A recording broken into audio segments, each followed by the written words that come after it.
On the morning of July 24, 2025, a 911 call went out from a home in Clearwater, Florida. Inside, one of the most recognizable men in the history of American entertainment had stopped breathing. Within hours, the world knew that Terry Gene Bollea, the man the world called Hulk Hogan, was dead at 71. What most people didn't know yet was that his death would trigger nearly a year of medical scrutiny, a family reckoning played out on social media, and a police report nearly 100 pages long. This is the real story of what happened in the months after Hulk Hogan died. Not rumor, not speculation, but what investigators, doctors, and his own family actually said. Paramedics arrived at Hogan's Clearwater residence to a scene that was already in motion. His wife, Sky Daly, had called 911 after he stopped breathing. She wasn't alone. A home health aide and an occupational therapist were also present, both part of the round-the-clock care team that had been looking after Hogan since a major surgery 2 months earlier. The three of them performed CPR until firefighters and paramedics took over. Hogan was rushed to a local hospital, where he was pronounced dead at 11:17 a.m. The official cause, according to the local medical examiner, was acute myocardial infarction, a heart attack. It wasn't a surprising diagnosis on paper. Hogan had spent decades absorbing the physical punishment of professional wrestling, and in the years before his death, he had been open about serious health problems: chronic lymphocytic leukemia, a slow-moving blood cancer, and atrial fibrillation, an irregular heart rhythm that raises the risk of cardiac events. Family members later told investigators he'd also been dealing with pneumonia and kidney failure in his final weeks. On paper, a heart could only take so much. But almost immediately, one detail complicated the tidy narrative of a body simply giving out from age and illness, and it came from inside the room where Hogan took his last breath. According to the police report on the 911 response, the occupational therapist who had just finished performing CPR on Hogan made a statement to responding officers. He suggested that the surgeon who had operated on Hogan's neck 2 months earlier may have severed his phrenic nerve, the nerve that controls the diaphragm and therefore controls breathing. If that nerve had been damaged, it could explain why a man who was reportedly recovering and active had suddenly stopped breathing altogether.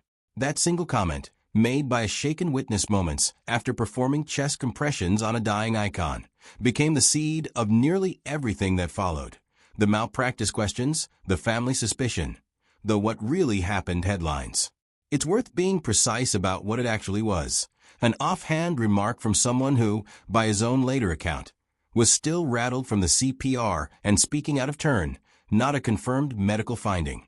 Still, once it was written into a police report, it couldn't be unsaid. To understand why that comment carried so much weight, you have to go back to May 2025, about 2 months before Hogan died. He underwent a significant neck procedure, a multi-level anterior cervical discectomy and fusion, a surgery in which damaged discs in the cervical spine are removed and the surrounding vertebrae are fused together. It's a demanding operation for a patient of any age, and Hogan was 71, with a body that already carried the wear of more than 24 prior surgeries from his wrestling career. Surgeons who perform this type of procedure are aware of a specific risk. The phrenic nerve, which controls the diaphragm, runs close to the surgical field. Damage to it, even partial damage, can impair a patient's ability to breathe on their own, sometimes with a delay of weeks or months before the consequences become obvious. It's a rare complication, but not an unheard of one, and it's exactly the possibility the occupational therapist raised in the chaos of that morning. In the weeks after the surgery, reports about Hogan's condition were mixed. A radio host claimed publicly that Hogan was in far worse shape than anyone was letting on. Sky Daly pushed back on that characterization, saying he wasn't in a coma, that his heart was strong, and that he was recovering. Photos and public appearances in the weeks that followed seemed to support that more optimistic picture. Hogan smiling with fans, spending time at home, easing back into a routine. Whatever was happening beneath the surface wasn't visible to the public. 2 months later, he was gone. Sky Daly didn't let the phrenic nerve theory go. In the weeks after her husband's death, she said publicly that she believed his death was directly connected to the neck surgery. Specifically, that the procedure had compromised the nerve responsible for his breathing. She has pointed to the audio of her own 911 call as part of her case, arguing it shows Hogan simply stopped breathing rather than suffering a sudden cardiac event out of nowhere. By late summer, reports indicated she was preparing to file a medical malpractice lawsuit against the surgeon who performed the operation. In October, the family filed a legal petition in Pinellas County seeking a 90-day extension on the statute of limitations for that potential lawsuit, a procedural step that keeps the option open, while further medical review takes place. As of the most recent reporting, no malpractice suit had been formally filed, but the family's legal team had preserved their ability to bring one. It's an important distinction, and one that even Hogan's own daughter has pointed out. A death connected to a surgical complication is still legally a natural death. It isn't the same thing as foul play. If a malpractice claim eventually moves forward, it would be a civil case about whether a surgeon met the standard of care, not a criminal case about whether someone caused Hogan's death on purpose. Hulk Hogan's relationship with his family was complicated long before his death, but nowhere was that more visible than with his daughter, Brooke. Their bond had grown distant in his final years. Brooke has said that after she and her husband moved to Florida, specifically to be closer to her father, something shifted. She described being shut out of his surgeries and feeling like an invisible wall had gone up around him that she couldn't get through. In the last 2 years of his life, she said she had to step back to protect herself emotionally. She wasn't at his funeral service. But 5 days after his death, Brooke posted an emotional statement on Instagram. She wrote about the spiritual bond she still felt with her father despite their public distance, describing how she sensed his death before the news even reached her, and thanking fans for their tributes. She also used the post to address the estrangement directly, explaining that things had changed once she moved closer to him, and that she'd had to protect her own heart in his final years. Weeks later, Brooke posted again, this time raising far more pointed questions. In a series of Instagram stories, she said she had received calls from people who identified themselves as police officials and nurses connected to the day her father died, urging her to seek out body camera footage and 911 recordings. According to her posts, these individuals suggested that footage could change the narrative around his death, and she said they had continued reaching out to her, insistent about what they said they'd witnessed. She admitted she didn't know whether their accounts had ever been passed along to the medical examiner's office, and she noted that body camera footage and 911 dispatch recordings aren't automatically available through public records requests. They were, in her words, locked down. It's important to be clear about what this is and isn't. These are second-hand claims from unnamed individuals, relayed by Brooke on social media, not a confirmed finding from investigators, and not something the Clearwater Police Department has verified in its own reporting. Brooke herself later said she didn't believe there had been any deliberate foul play in her father's death, even as she remained troubled by what she said she'd been told. She has described her own reaction as suspicious of the circumstances, without going so far as to allege a crime. When Hogan's estate was finalized, it was valued at close to $5 million, a mix of cryptocurrency, personal and intellectual property, and the rights to his publicity and likeness, which alone were valued at around $4 million. His son, Nick, was named the sole heir. Brooke was left out entirely. Rather than framing this as a snub, Brooke has said publicly and repeatedly that being excluded was exactly what she wanted. She told reporters it was no surprise and that she stood by it without regret, explaining that she'd watched other family members fight bitterly over money in the past and wanted no part of a similar conflict after her father's death. She's maintained that she has been financially independent for years and never relied on her father's money. Whatever tension exists in the Hogan family, by her own account, it isn't about the will. For nearly a year, the death remained technically open, even as the medical examiner's initial ruling of natural causes stood. That changed in June 2026, when the Clearwater Police Department released a 72-page report formally closing its investigation. The findings were unambiguous. Investigators reviewed medical records, witness statements, and surveillance footage, and conducted a visual inspection of the body.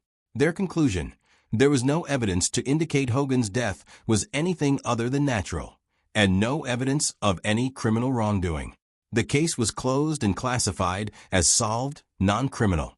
Crucially, the report noted that an independent autopsy, one requested and paid for by the family, separate from the official medical examiner's office, reached the same conclusion as the original ruling: death from acute myocardial infarction, with no traumatic or toxicological factors involved. In plainer terms, two separate medical reviews, one official and one commissioned privately by people with every reason to want a different answer if one existed, both landed on the same explanation: his heart gave out. Some of the record remains outside public view. Police noted that a number of medical documents tied to the investigation are exempt from disclosure under Florida law, which is a standard privacy protection rather than a sign of concealment. As for the phrenic nerve theory that started so much of the speculation, it remains just that, a theory raised in a moment of chaos, still being explored through the separate civi legal process, but never confirmed as the actual cause of death by either autopsy.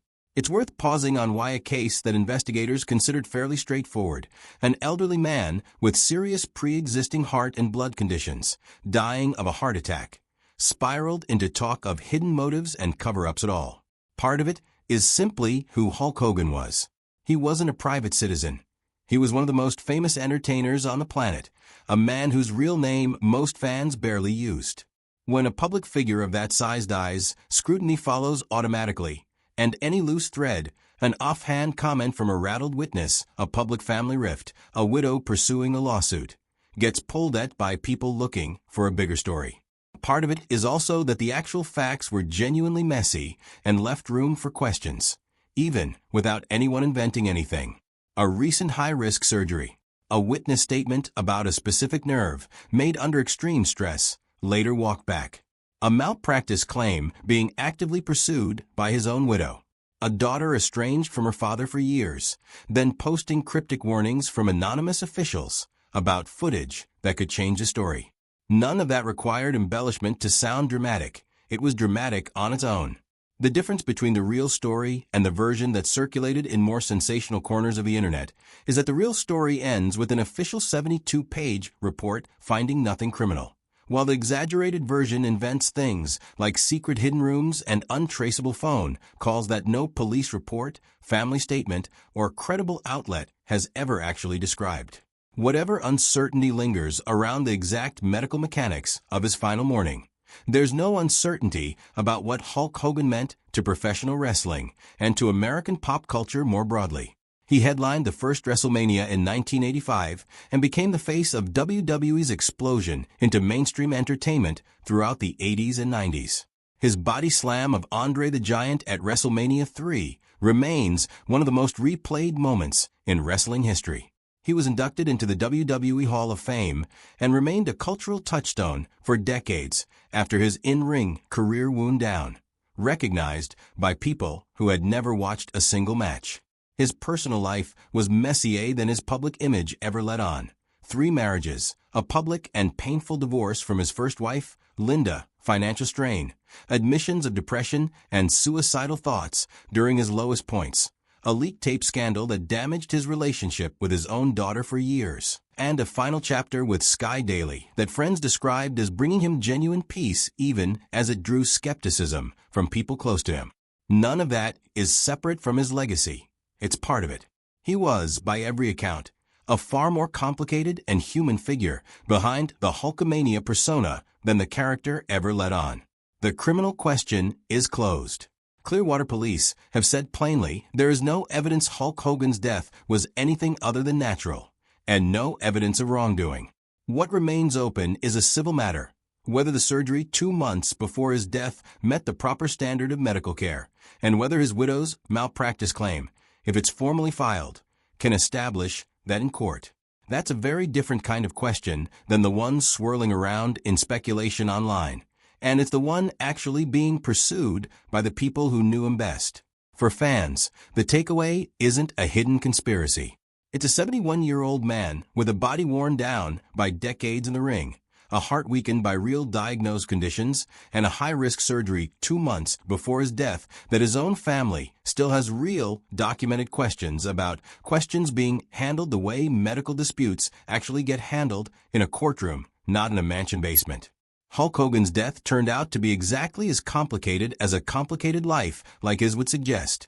No more and no less.